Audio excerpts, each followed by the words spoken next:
Hello and good morning to everyone. My name is Alok Sharma and you are watching 5 in classes. Let's hit the concepts. So this one is the lecture number 3.9. In lecture number 3.8 we discussed some of the numericals or the previous year questions from NEET exam, PMT exam and AIMS exam, right? So those questions I think you might have studied or understood everything. Okay, now that last question was as a homework and the answer of that question is going to be A part. Okay, v to the power 3/2 I guess. Okay, तो ठीक है, इस lecture में हम लोग start करने जा रहे हैं इक्वेशन ऑफ मोशन. तो इक्वेशन ऑफ मोशन में भी स्पेशली जो भी इक्वेशन ऑफ मोशन हम डिराइव करेंगे, मैंने कहा था देखो जब एक्सीलरेशन कांस्टेंट होता है ना तो वैसे मोशन हमारे लाइफ में बहुत ज्यादा देखने को मिलते हैं. जैसे कि हमने कोई पार्टिकल ऊपर फेंका, अब फेंक दिया हवा में, जब तक ना तुम हवा में है पार्टिकल, तो जब ये हवा में ट्रेवल कर रहा होगा तो कौन सा एकमात्र फोर्स होगा जो इस पे एक्ट करता होगा. तो जब बॉडी बिल्कुल हवा में होती है, देखो अगर मैग्नेटिक फील्ड इलेक्ट्रिक फील्ड नहीं है तब की बात बोल रहे हैं, और ये चार्ज पार्टिकल नहीं है तब की बात बोल रहे हैं. ठीक है, तो ऐसे टाइम पे सिर्फ एकमात्र फोर्स एक्ट कर रहा है जो कि है gravitational pull, right. So because of the gravitation there is gonna be one force, that is gravitational force, and that gravitational force is going to produce an acceleration in the body and that acceleration is acceleration due to gravity g. ठीक है, तो ये acceleration due to gravity g हम जो है कि normally धरती पर क्या मानते हैं, कांस्टेंट मानते हैं. एक्चुअली ये होता नहीं है, ये मत मान लेना कि ये कांस्टेंट है, ये बिल्कुल फिक्स नहीं करना है चीजों को. ठीक है, देखो एक्सीलरेशन ड्यू टू ग्रेविटी, अर्थ अगर मैं बनाऊं ऐसा, तो अर्थ के आसपास में मतलब कुछ दूरी तक, मतलब ये भी कोई फिक्स नहीं है दूरी, ठीक है, लेकिन अप्रोक्सीमेटली 5 किलोमीटर तक या उससे कम हम लोग क्या मान लेंगे कि g की वैल्यू कांस्टेंट है, ऐसा मान रहे हैं.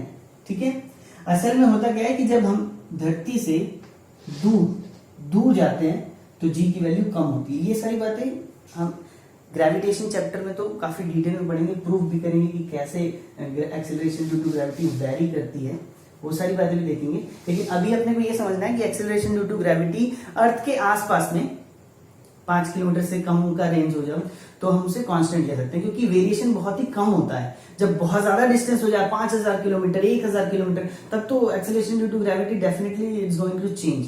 लेकिन ऐसे कंडीशन में जब हम पास की बातें करते हैं धरती में, ठीक है, तो अर्थ सरफेस के पास की बातों में एक्सीलरेशन ड्यू टू ग्रेविटी जो है हम कांस्टेंट मान लेते हैं, और कांस्टेंट मान लेते हैं तो मोशन कैसा हो जाएगा, constant acceleration kind of motion हो जाएगा. मतलब कि वेलोसिटी तो चेंज हो रही है लेकिन एक्सीलरेशन चेंज नहीं हो रही है. जब एक्सीलरेशन चेंज नहीं हो रही तो एक्सीलरेशन को हम कांस्टेंट ट्रीट करेंगे, और कांस्टेंट ट्रीट करते हुए इक्वेशन ऑफ मोशन डिराइव करने जा रहे हैं. ठीक है, तो चलो फटाफट डिराइव करते हैं इक्वेशन ऑफ मोशन. अच्छा, उसके पहले मुझे दो रिलेशन चाहिए.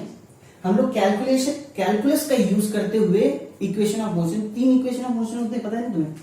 v is equals to u plus at, s is equals to ut plus half at square, then v square minus u square is equals to 2as. ये 3 relation हम लोग जो है कि डिराइव करेंगे. देखो ये ना v और t के बीच में, मतलब वेलोसिटी और टाइम, तो ये वेलोसिटी टाइम रिलेशन होता है. ये डिस्टेंस, ये यहाँ पे डिस्प्लेसमेंट है ना, ये s, अब हम लोग x की जगह में जो है कि s लिख रहे हैं. ठीक है, तो ये s जो है डिस्प्लेसमेंट है, डिस्प्लेसमेंट टाइम रिलेशन है, ये वेलोसिटी एंड डिस्प्लेसमेंट रिलेशन है. तो ये 3 रिलेशन हमें फाइंड आउट करने हैं. अच्छा, तो वेलोसिटी को हम कैसे लिखते थे, dx डिवाइडेड बाई dt लिखते थे, याद आता है कुछ. अब x की जगह मैं बोल रहा हूं कि हम लोग जो है कि s लिखने वाले, क्योंकि रिलेशन क्या है कि s के टर्म में लिखते हैं.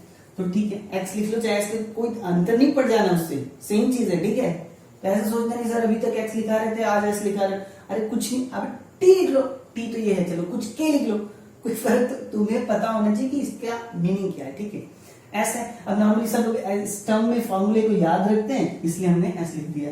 ठीक है, चलो, और दूसरा रिलेशन एक्सीलरेशन का लिख दिया, acceleration is equal to dv by dt. ठीक है, चलो पहला रिलेशन मैं डेवलप करने जा रहा हूं. पहले रिलेशन के लिए मैंने ये, चलो ये वाला dv बाई dt ले लिया, और यहां से स्टार्ट कर रहा हूं मैं इसे डिराइव करना. अच्छा, इस इक्वेशन को क्या मैं ऐसे लिख सकता हूं, dv is equal to acceleration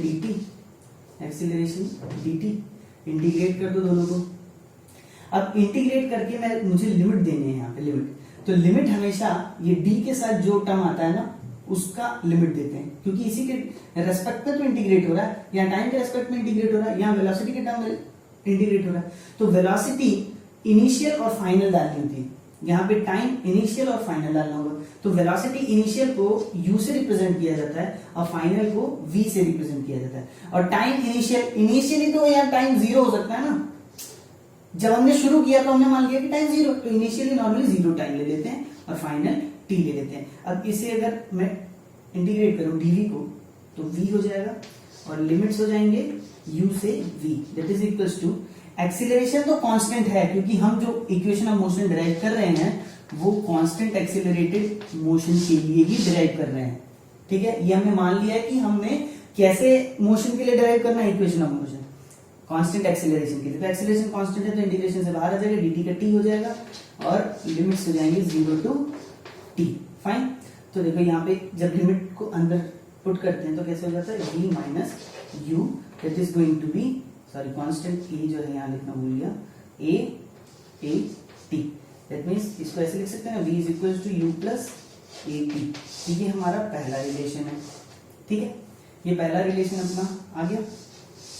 चलो अब दूसरा रिलेशन निकालते हैं।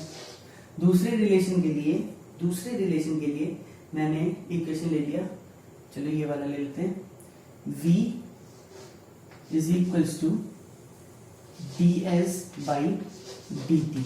ठीक है, इसको अब ऐसे लिख सकते हैं कि ds is equals to v dt लिख सकते हैं इंटीग्रेशन। अब s का डिस्प्लेसमेंट, इनिशियली डिस्प्लेसमेंट तो 0 होगा ना, जब पार्टिकल शुरू हुआ तब डिस्प्लेसमेंट 0 होगा, कुछ समय के बाद s डिस्प्लेसमेंट हो जाएगा और टाइम 0 टू t होगा। ठीक है, 0 टू t टाइम हो गया। अब v, क्या मैं v को इंटीग्रेशन से बाहर ले सकता हूं? ये बहुत कॉन्सेप्चुअल चीज है, ध्यान से सुन लेना। क्या मैं v को इंटीग्रेशन के बाहर ले सकता हूं? जैसे मैंने पिछली बार एक्सीलरेशन को इंटीग्रेशन के बाहर ले लिया था ना, यहाँ पे एक्सीलरेशन को इंटीग्रेशन के बाहर ले लिया था। एक्सीलरेशन तो कांस्टेंट था तो मैं ले सकता हूं, लेकिन वेलोसिटी क्या कांस्टेंट है टाइम के रेस्पेक्ट में? भैया इनिशियल वेलोसिटी u है, फाइनल वेलोसिटी v है, तो समय के साथ तो वेलोसिटी चेंज हो रही है ना।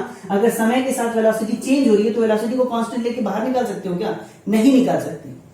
ठीक है, तो वेलोसिटी को बाहर तो नहीं निकाल सकते, लेकिन क्या मैं वेलोसिटी की जगह कुछ और ऐसा लिख सकता हूं जिससे कि वो कांस्टेंट और टाइम के टर्म पे आ जाए?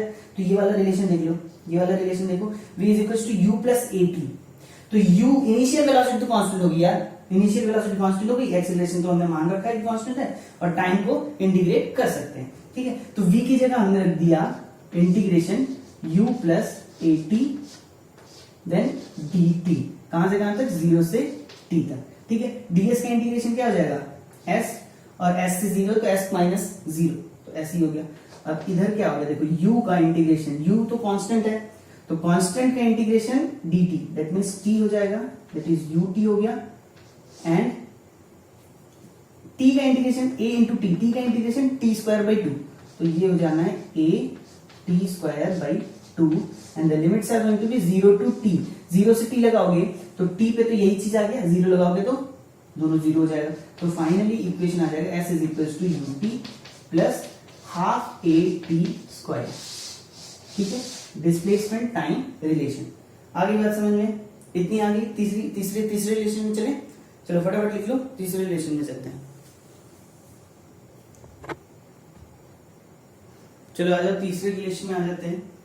तो तीसरे रिलेशन में मैंने क्या किया, इसी ले लेता हूं एक्सीलरेशन वाला। Acceleration is equals to dv divided by dt। अरे ये क्या किया सर आपने, ऐसे क्यों लिख दिया? अब देखो मैं कुछ करने जा रहा हूं, थोड़ा सा ध्यान देना। यहाँ पे ds से डिवाइड कर लिया और यहाँ पे ds से मल्टीप्लाई कर लिया। क्या ऐसा कर सकता हूँ? ds कैंसिल हो जाएगा, dv बाई dt बचेगा, वही तो होता है एक्सीलरेशन। ठीक है, अब ds बाई dt क्या होता है मुझे बताना। ds बाई dt तो क्या होता था? वेलोसिटी होता था। तो यहाँ पे लिख दिया dv by ds multiplied with v into a, sorry equals to a। तो अब इसको ऐसे लिख सकते हैं क्या, रीअरेंज कर लो, a ds।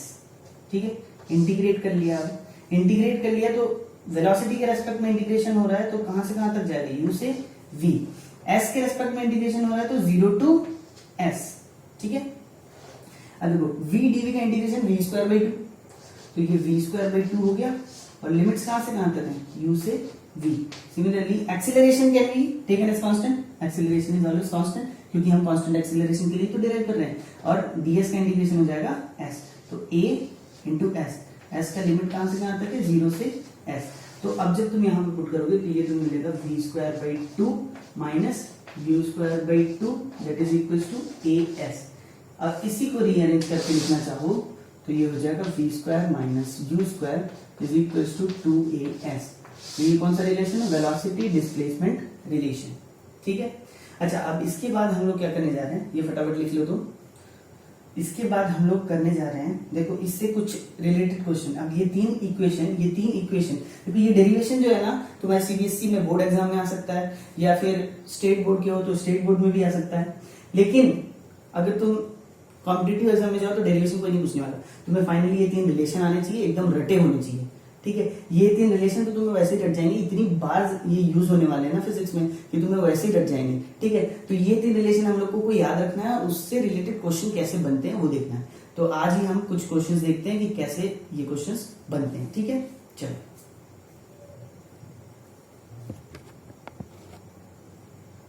अच्छा चलो, तो अब इससे रिलेटेड कुछ क्वेश्चन देखते हैं। अच्छा, मेडिकल वालों का ना एक बहुत ही चहीता क्वेश्चन है इस पर्टिकुलर टॉपिक से। वो नॉर्मली क्या कहेंगे कि एक कोई पर्टिकुलर ऑब्जेक्ट है जो कुछ इनिशियल वेलोसिटी से ट्रेवल कर रहा है, एक्सीलरेशन कुछ दे दिया।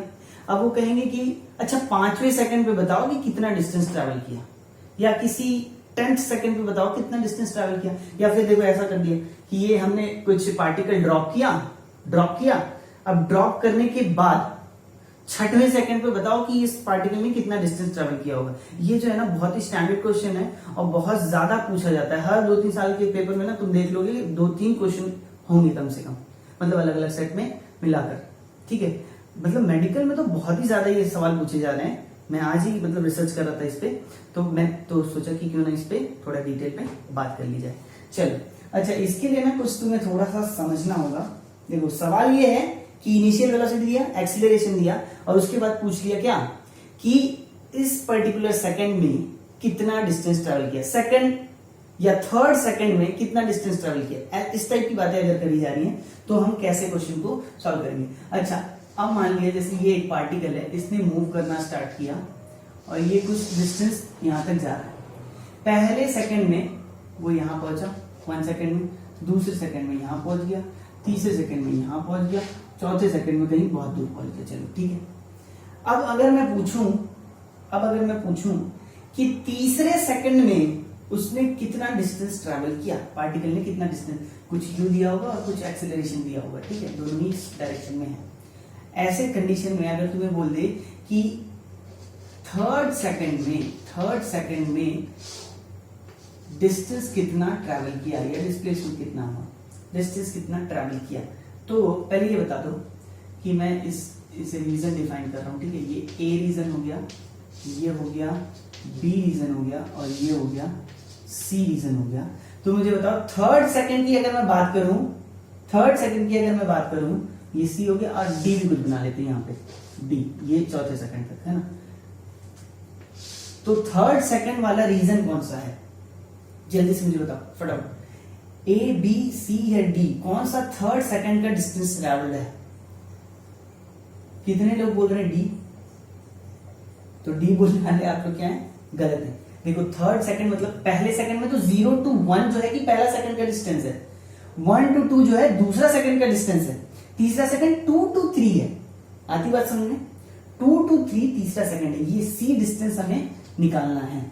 अगर किसी ने पूछा कि थर्ड सेकंड में कितना डिस्टेंस ट्रैवल किया तो ये सी डिस्टेंस हमें निकालना है। ये बात समझनी क्यों जरूरी थी, देखो अगर मैं इसको जनरलाइज कर दूं कि टीएथ सेकंड पे मुझे डिस्टेंस निकालकर बताओ, अगर ऐसा कोई पूछता है तो तुम्हें क्या करना होगा। देखो डिस्प्लेसमेंट या distance travel in 3 second, third second की बात अगर मैं करूं, थर्ड सेकंड में कितना डिस्टेंस ट्रैवल किया तो मैं क्या निकाल लूंगा, डिस्टेंस ट्रैवल्ड इन 3 सेकंड माइनस डिस्टेंस ट्रैवल्ड इन 2 सेकंड, ऐसे करके निकाल सकता हूं। तो उसी तरह टीएथ सेकंड का अगर डिस्टेंस निकालना है तो मैं distance travelled in tth second minus distance travelled in t minus 1 second, अगर ये चीज में निकाल लूं तो मुझे पता चल जाएगा कि टीएथ सेकंड में कितना डिस्टेंस ट्रैवल किया। आती बात समझ में, इतनी बात समझ में आती है तो अपन आगे बढ़े। ये समझना बहुत जरूरी था इसलिए मैंने बता दिया, ठीक है। अब जिसे ये बात समझ में आती है उसे लगेगा सर क्या टाइम पास कर रहे हैं है ना।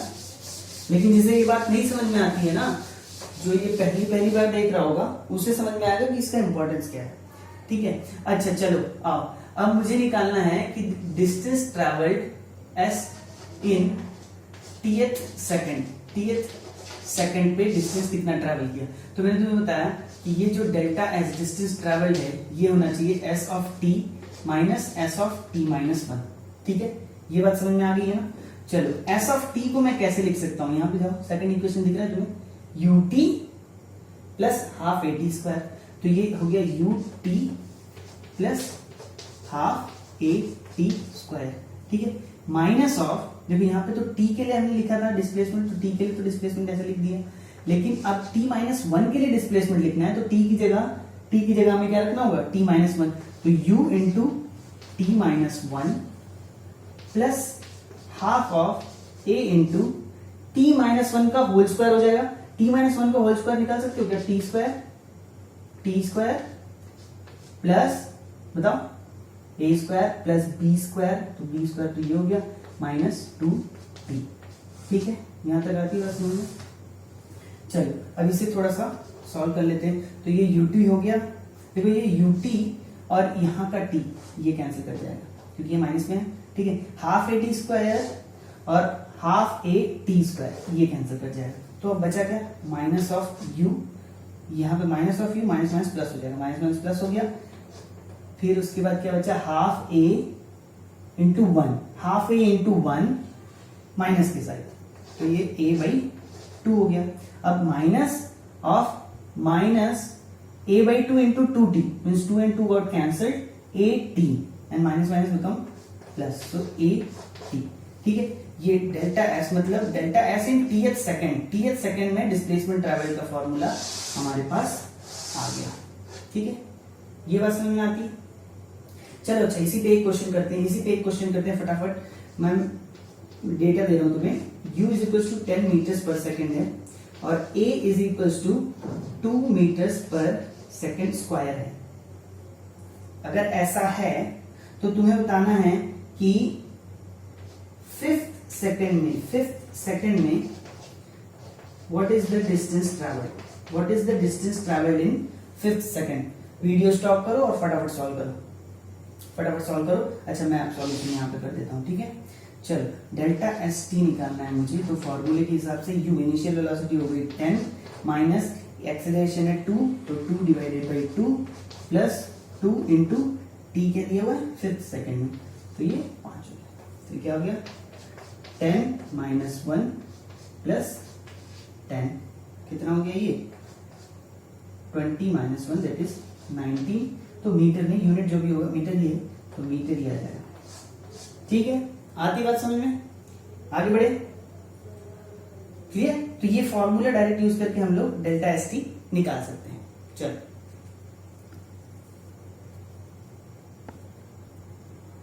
चलो हो गया वो क्वेश्चन। देखो उस क्वेश्चन को ना तुम ऐसे भी कर सकते थे कि S5 माइनस S4 मतलब S5 मतलब t की वैल्यू 5 होगी, तो यहाँ पे t की वैल्यू 5 लगा के भी सॉल्व करके माइनस t की वैल्यू 4 लगा के सॉल्व कर लेते, तो भी तुम्हें 19 ही आंसर मिलता, उतना ही मिलता। ठीक है, तो वो डायरेक्ट फॉर्मूला यूज करते हो, अगर याद आए तो ठीक है, नहीं तो ये डायरेक्ट ये वाला यूज करके भी टाइम की वैल्यू लिख कर, मतलब समझने लायक उसमें ये था कि अगर फिफ्थ सेकंड की बात कर रहा है तो S5 माइनस S4 होना चाहिए, ना कि S6 माइनस S4। समझ रहे हो, S6 माइनस S5 कर दिया ना, अगर S6 माइनस S5 कर दिया तो वो तो सिक्स्थ सेकंड की बात हो गई, क्योंकि फर्स्ट सेकंड तो 0 से 1 होता है, सेकंड 1 to 2 होता है, थर्ड सेकंड 2 to 3 होता है, ना कि 3 to 4 होता है। ठीक है, ये बात ध्यान रखने लायक थी। अच्छा, वो बात हो गई। अच्छा, उसी पे क्वेश्चन एज अ होमवर्क ले लो, क्योंकि ये बहुत ज्यादा आया हुआ है, मैं बता रहा हूँ एग्जाम्स में बहुत ज्यादा पूछते हैं। अब u मान लिया मैंने 15 मीटर्स पर सेकेंड, एक्सीलरेशन है माइनस, इसको ले लेते हैं 20 मीटर्स पर सेकेंड, एक्सीलरेशन है -2 मीटर्स पर सेकेंड। अब तुम्हें बताना है कि फोर्थ सेकेंड में डिस्प्लेसमेंट कितना, डेल्टा एस कितना होगा, डिस्प्लेसमेंट कितना होगा। ठीक है, ये होमवर्क है, सॉल्व करके कमेंट कीजिए। ठीक है, चलो आगे बढ़ते हैं। आगे बढ़ते हैं, थोड़ा सा डिस्कस करते हैं मोशन अंडर ग्रेविटी की। मोशन अंडर ग्रेविटी का डिस्कशन कर रहे हैं हम लोग। Motion under gravity, motion under gravity में एक पार्टिकल था। ऐसा एक क्वेश्चन अभी पिछले क्लास में किए हैं, लेकिन इसके बारे में थोड़ा सा डिटेल में बात करते हैं। एक पार्टिकल को तुमने हवा में फेंका और फिर वो क्या हुआ, इनिशियल वेलोसिटी लेट्स सपोज इसकी u थी। एक पार्ट ये मैक्सिमम पॉइंट पे तो वेलोसिटी कितनी हो जाएगी, 0 हो जाएगी। और फिर जब ये नीचे आएगा तो फिर से वेलोसिटी इसकी u हो जाएगी नीचे के डायरेक्शन में। किसी भी हॉरिजॉन्टल लाइन पे अगर तुम ऐसे हॉरिजॉन्टल लाइन ड्रॉ करो ना, तो स्पीड ना पार्टिकल की सेम होगी। जब वो ऊपर जा रहा होगा तो डायरेक्शन ऊपर की ओर होगा, इधर से आ रहा होगा तो डायरेक्शन नीचे की तरफ हो जाएगा, लेकिन स्पीड जो है कि सेम रहेगी। ठीक है, क्योंकि जितनी वेलोसिटी धीरे धीरे रिड्यूस करता है ऊपर जाते हुए, बिकॉज एक्सीलरेशन तो नीचे की तरफ है। अगर पार्टिकल ऊपर की ओर जा रहा है तो वेलोसिटी रिड्यूस होगा। देखो, वेलोसिटी और एक्सीलरेशन का डायरेक्शन अगर अपोजिट हो गया तो वेलोसिटी रिड्यूस करेगी। वेलोसिटी और एक्सीलरेशन का डायरेक्शन, देखो यहाँ पे वेलोसिटी नीचे, एक्सीलरेशन भी नीचे, अगर दोनों का डायरेक्शन सेम हो गया तो वेलोसिटी इंक्रीज करेगी। आती बात समझ में? वेलोसिटी एक्सीलरेशन का डायरेक्शन अपोजिट तो वेलोसिटी रिड्यूस रिड्यूस रिड्यूस 0। अब वेलोसिटी भी नीचे, एक्सीलरेशन भी नीचे, दोनों एक ही डायरेक्शन में, तो क्या हो जाएगा, वेलोसिटी इंक्रीज करेगी धीरे धीरे। आती बात समझ में? ये बात तुम्हें ध्यान में रखना है। अच्छा चलो, अब इसमें मुझे अगर टाइम ऑफ फ्लाइट निकालना हो, टाइम ऑफ फ्लाइट इंडिगो की टाइम ऑफ ठीक है, टाइम ऑफ फ्लाइट निकालना हो अगर तुम्हें, तो मतलब क्या हुआ कि ये जब मैंने यहां से जहां से फेंका और फिर ये सेम हॉरिजॉन्टल लेवल पे जब आ गया, तब तक कितना टाइम लगा, ये अगर निकालना है तो चलो मैंने फिर से ये वाला फॉर्मूला यूज करने जा रहा हूं, ut plus half at square वाला। अब मुझे बताना, जब मैंने यहां से फेंका, ठीक है, ये हॉरिजॉन्टल लेवल से फेंका, अब ये पूरा अपना फ्लाइट ट्रैवल करके वापस आ गया, सेम हॉरिजॉन्टल लेवल पे आ गया, तो डिस्प्लेसमेंट क्या हुआ, सेम हॉरिजॉन्टल लेवल पे डिस्प्लेसमेंट तो हो जाएगा 0। इनिशियल वेलोसिटी u है, लिख दिया, t है, लिख दिया। एक्सीलरेशन क्या है, अच्छा u फॉरवर्ड डायरेक्शन में मैंने लिखा है पॉजिटिव, फॉरवर्ड मतलब अपवर्ड डायरेक्शन में u को मैंने पॉजिटिव लिया है, और g डाउनवर्ड डायरेक्शन में है, तो a की जगह मुझे क्या लिखना चाहिए, प्लस g या माइनस g। अब देखो u ऊपर वाले को मैंने ले लिया है पॉजिटिव ले लिया है, तो नीचे वाले को क्या लोगे, नेगेटिव लोगे। भैया वेक्टर है ये, साइन के बिना कुछ नहीं होगा काम, सारे आंसर गलत हो जाएंगे। ठीक है, तो ये माइनस जी लिखने वाला हूं, इसलिए मैंने इसको हाफ जी टी स्क्वायर कर लिया। अब इसको सॉल्व करते हैं, देखो ut is equal to half G T square हो गया।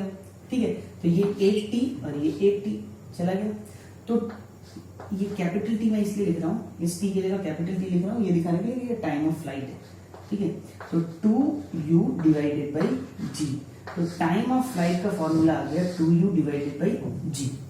अब लेट्स सपोज अगर मान लो u अगर 10 होता, 10 मीटर्स पर सेकंड होता, तो टाइम ऑफ फ्लाइट कितनी होती, 10 मीटर्स पर सेकंड, और g की वैल्यू 9.8 होती है ना, याद है तुम्हें, g is equal to 9.8 metres per second square. ये एक्सीलरेशन ड्यू टू ग्रेविटी है, तो यूनिट तो मीटर पर सेकंड स्क्वायर होगा। 9.8 एक कांस्टेंट मानते हैं कि अर्थ सरफेस के पास acceleration due to gravity 9.8 metre पर सेकंड स्क्वायर होगी, लेकिन ये क्या अप्रोक्सीमेटली इक्वल टू 10 नहीं है मीटर पर सेकंड स्क्वायर। तो नॉर्मली तुम्हें एग्जाम में सारे जगह पे एग्जाम पे 9.8 ही लेना है। अगर किसी एग्जाम में 9.81 दे दिया है, अगर क्वेश्चन में डायरेक्ट 9.81 दे दिया तो 81 लेना है। अगर बोल रहा है कि एज्यूम कर लो 10 तो एज्यूम कर लो 10, और क्लास में क्या कर लेना है, हमेशा हम लोग एज्यूम कर लेंगे 10, क्योंकि क्या हो जाता है, कैलकुलेशन आसान हो जाता है। तो देखो u 10 मीटर पर सेकंड है, 10 रख दिया, ये भी 10 रख दिया, 2 बच गया, मतलब ये 2 सेकंड्स। अगर u इनिशियल वेलोसिटी 10 मीटर पर सेकंड हुई ना, तो ये 2 सेकंड में वापस नीचे आ जाएगा। अगर 2 सेकंड में वापस नीचे आ रहा है, तो मुझे बताओ मैक्सिमम पॉइंट रीच करने में टाइम कितना लगा होगा। भैया जितना टाइम ऊपर जाने में लगेगा उतना ही टाइम तो नीचे आने में भी लगेगा ना, तो मैक्सिमम पॉइंट पे पहुंचने पे 1 सेकंड लगा होगा। अगर u 10 होगा तब की बात कर रहे हैं, अगर u 10 हुआ तो मैक्सिमम पॉइंट रीच करने में 1 सेकंड लगेगा, फिर अगले 1 सेकंड में ये नीचे भी आ जाएगा।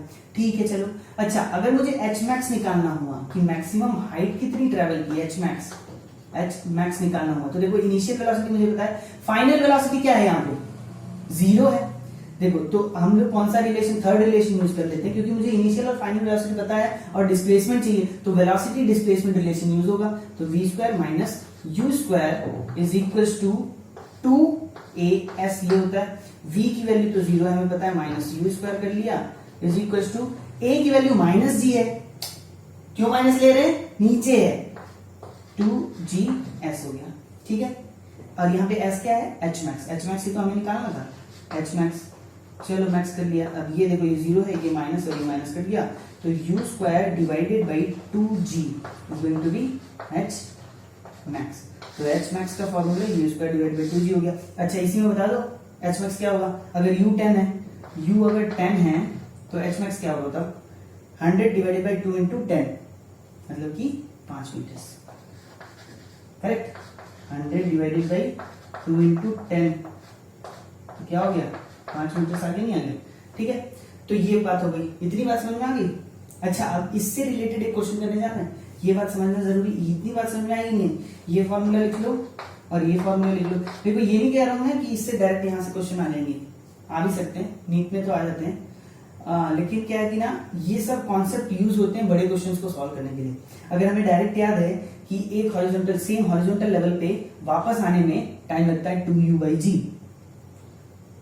सेम हॉरिजॉन्टल लेवल पे वापस आने पे टाइम लगता है 2u/g। तो ये चीज अगर याद में रहेगी ना तो क्वेश्चन सॉल्व करना आसान हो जाएगा। अगर h मैक्स यहाँ से h मैक्स कैसे निकालते हैं, u स्क्वायर बाई 2g, इतनी चीज याद रखनी, फटाफट इसको लिखो। चलो और एक क्वेश्चन करते हैं, एक क्वेश्चन करते हैं।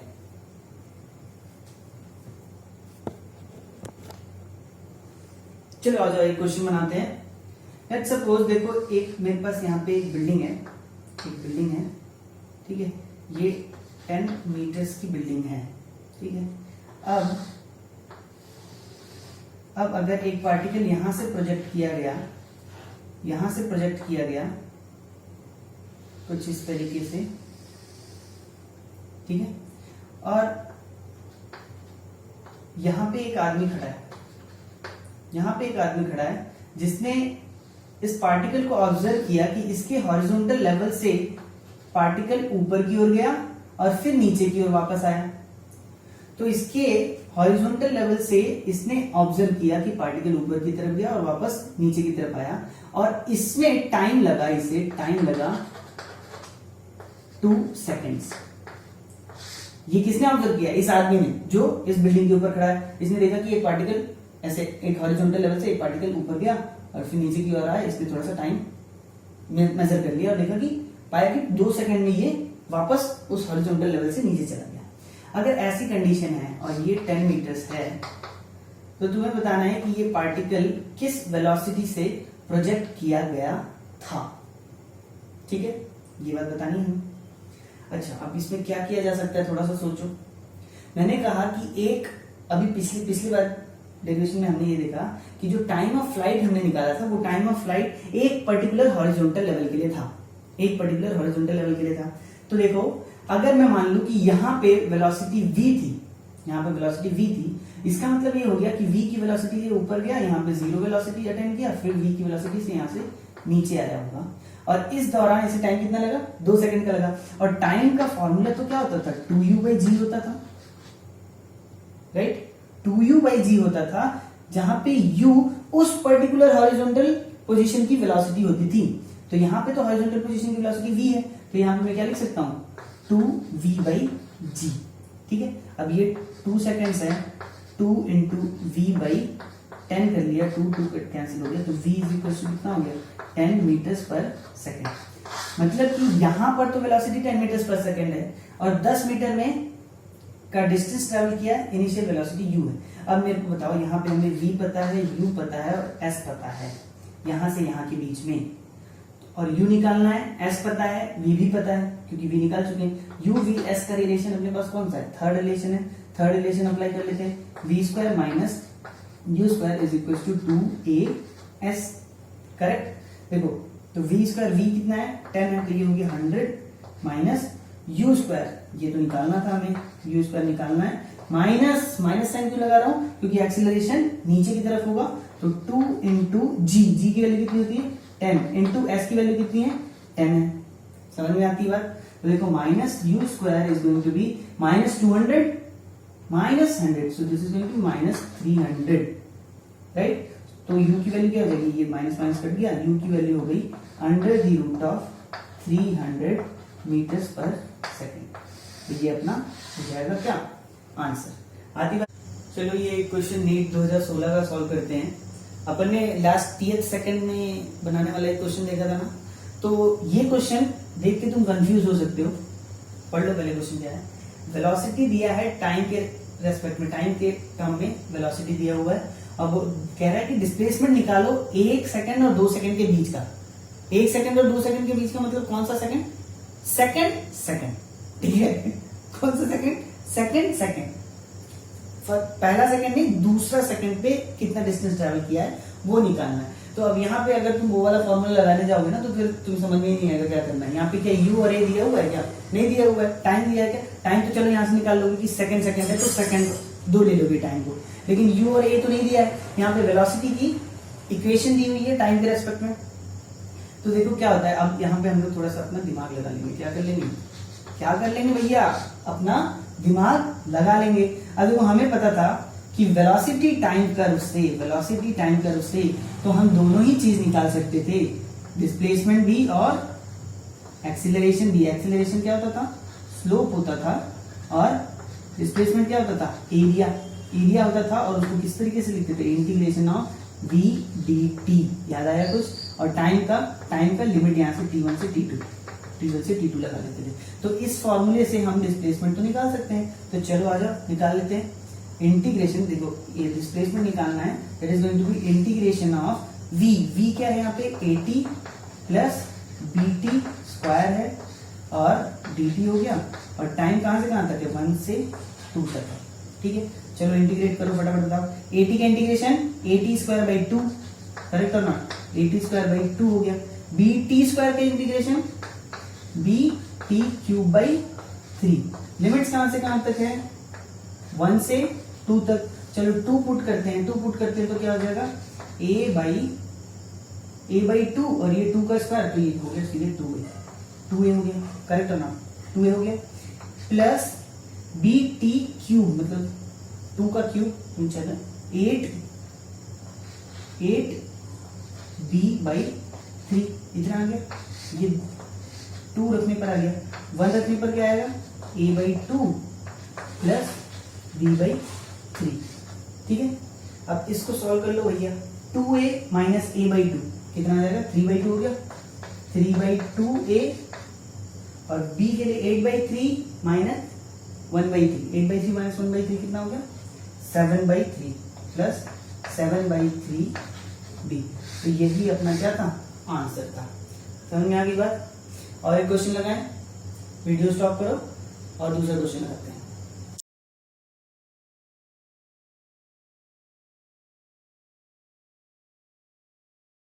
चलो अगला क्वेश्चन मैं तुम्हें यहाँ पे समझा देता हूँ कि बात क्या है। देखो एक हाई राइज बिल्डिंग मान लो, यहां से एक बॉल को t इज इक्वल्स टू 0 पे छोड़ा गया, ड्रॉप किया गया का मतलब ये होता है कि इनिशियल वेलोसिटी जो है कि ना 0 होगी। ड्रॉप करने का मतलब होता है इनिशियल वेलोसिटी 0 होगी।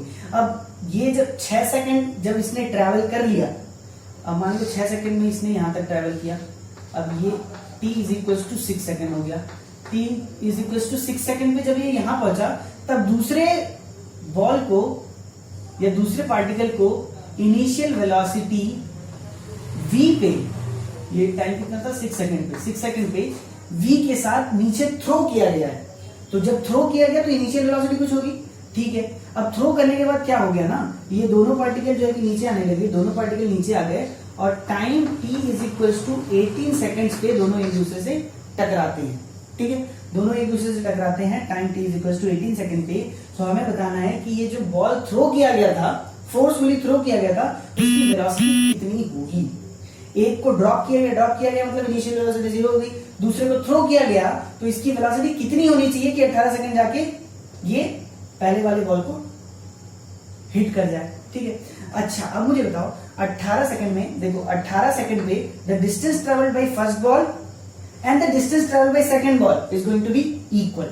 हमें यही बस ध्यान देना है कि distance travelled by first ball is equals to distance travelled by second ball at t is equals to 18 seconds, ठीक है।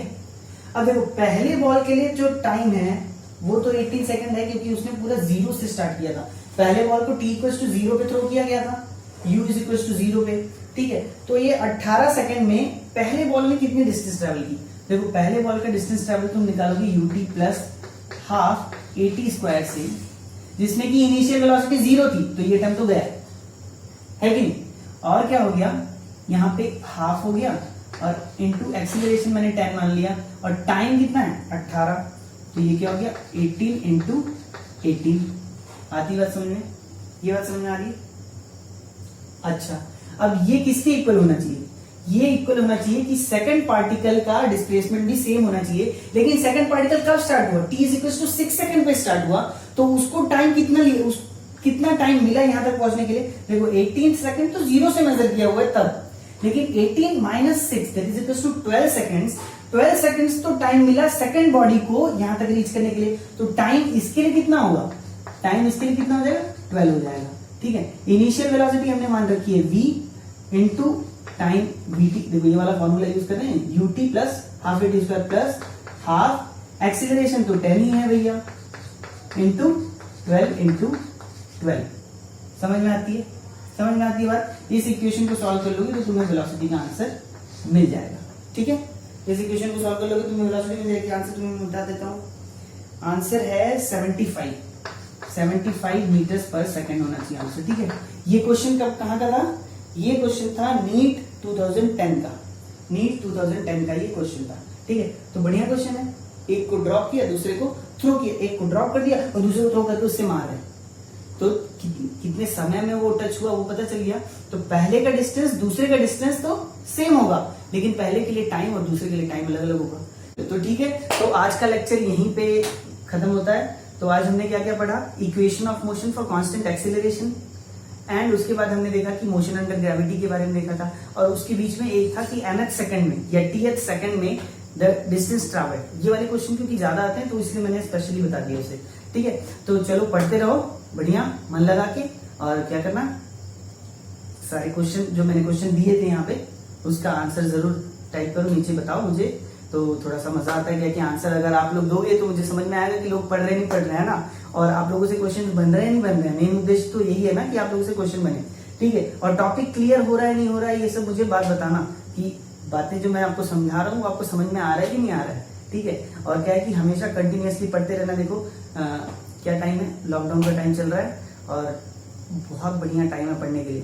देखो मेरे पास भी टाइम बहुत है पढ़ाने के लिए और आपके पास टाइम बहुत है पढ़ने के लिए। स्कूल जाना है नहीं, आराम से मतलब बिना नहाए धोए भी पढ़ सकते हो यार, और वीडियो ही तो तुम्हें देखना है, देखो फटाफट और नोट्स बनाओ बढ़िया, ठीक है। चलो, और मजा आ रहा है नहीं आ रहा है क्लास में, मुझे बताते रहना, मजा आना चाहिए देखो, ठीक है। चलो ओके, मिलते हैं नेक्स्ट लेक्चर में। ओके चलो बाय बाय, टेक केयर।